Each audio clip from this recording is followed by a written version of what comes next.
Good morning to you. Hello, everybody. My name is Markiplier. Hi, my name is Jack, and I like goats, and I know goats. There are goats in the world, and I am Jack, and you know that. I ate oatmeal for breakfast because I am Jack.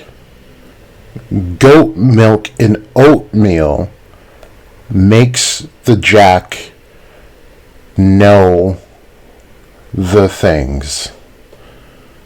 Yo, what's going on, everyone? It's your boy Jack Goes the Goat. You know you don't. Look, I don't know what I'm doing here either, but I did have a lingering thought that I thought could go on the channel and you guys might enjoy. So here we are. We're going to try to make this as short as possible. So today's topic is Alan Fiorain. Now, when Alan's profile dropped, I think everyone was really excited because we wanted to know a little bit more about Alan. From the backstory that we got on Xenon, it seems that he was very important to the story. What that importance is, we don't quite know yet, I feel like. Yes, we know he's important to Xenon's character development and getting to know why he is the way he is and how that played into his transformation into his own devil. But I think there's a little bit more to it, and there's probably going to be another part to this video, because today we're just going to talk about something that no one seemed to look into fully when the profile dropped. So I kind of waited. I wanted to see what everyone was going to go with this. At a glance, there's not much information about this kid. It says that he likes Dezado soup, and that he is he's a blood type of O, constellation Aries. He died at 17 and whatnot. Really not super important information. I will say in the actual meat of the profile, there is a couple of things that kind of strike me as a little odd, but that'll be in the next video. Today, I just wanted to talk about his last name. So a lot of people will try to just bull rush Google with, okay, Fiorain, what does this mean? And they probably got nothing, because that's what I got as soon as I typed it in. However, there's more to words than just how they stand alone. So what I did was bifurcate the name between Fia and Rain. And the reason I did that was because I noticed the first three letters of his name seemed kind of important. And the reason I say that is because I talked about it a couple times on the channel.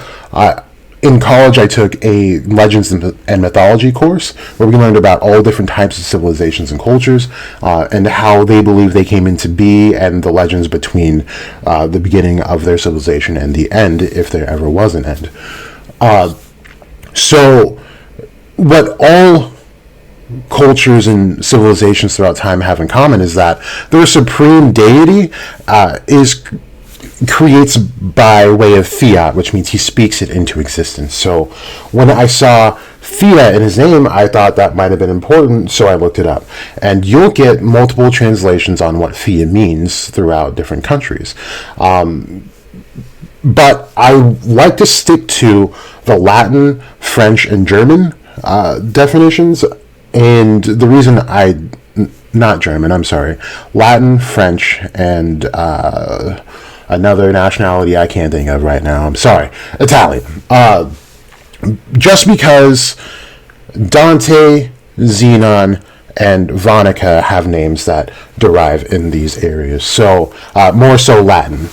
But when you translate the name, it will tell you that it means flame or flickering flame between the three nationalities that I spoke of. So I thought it was kind of cool because it's obvious that he's got fire magic, and for Fia to mean fire brings it together to mean fire rain, and I thought that was cool. So the first part of this, I guess, theory, if you'll call it, is that his importance is very, very, very high in this story. And the reason I say that is because when you take fire rain and you put it into the either Judaic sense or the Christian Catholic sense, you will see that God and higher ranked angels will rain fire as they descend, and more namely God, not so much angels in the Judaic sense. So I thought that was definitely really interesting to see that fire and rain could come together like that. Then the next one, there's probably going to be another part on this as well. But Fia also means son of. And when you combine son of rain, you get son of Odin. And I thought that was particularly interesting, and it definitely sparks more of the crackhead Jack within me, because the theory that I have on this is wildly more interesting than probably what Tabata is going for. Not to say that Tabata is not interesting, but to write this kind of stuff is definitely hard, and in these most recent chapters, it looks like he's going for something much more straightforward while still complex. So it's not as convoluted as I tend to make things. So there will more than likely be some type of me going over that theory, whether that is on here or on Twitter, whatever I feel like at the moment, I guess. But I did want to bring this up because both are very important. So son of Odin is actually a really cool and huge theory that kind of does make sense, and the parallels come in with Asta and Yuno. But for now, Fire Rain could insinuate that he is high-ranking in this mystical system of magic, as potentially connected to higher realms. So that's kind of what I wanted to bring to you guys. Alan Fear Rain or Fire Rain. Fire Rain pertains to God descending and whatnot. But I guess to leave a little suspense for the next video, we then have to take Xenon's name and analyze it, which I have done a couple times on this channel.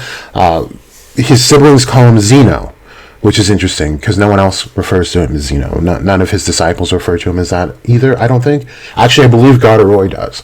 So I guess only people in the Spade seem to refer to him as Zeno, which is also a moniker for Zeus, but it also means something else that I'll probably go over while I'm explaining one of the theories that stem from this Alan Fear Rain etymology video. So anyway, I'm going to leave it there. No need to go any longer than this.